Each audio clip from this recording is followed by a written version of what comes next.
মাল আছে? এখানে সব দিয়ে দাও। কয়জন এখানে? 1 2 3 4 5 6। আপনারা বেড়ে বানতে গেলেন নাকি? এখানে আসলে আমাকে মাল আছে, দাও দিয়ে দাও, সব দিয়ে দাও। আচ্ছা দিয়ে দাও। এখানে 2টা করে কয়েল দাও। একই পরিবারেতে 2জন নেবেন না, কারণ অনেক খাবার। একই পরিবারেতে 2জন নেবেন না।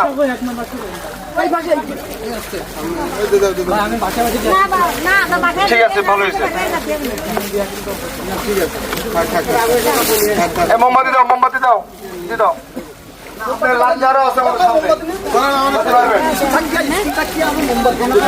মোমবাতি দাও, মোমবাতি দাও, গ্যাস লাইট দাও, সেই সাথে এখানে দাও। আর শেষে বাইরে চলে এসো।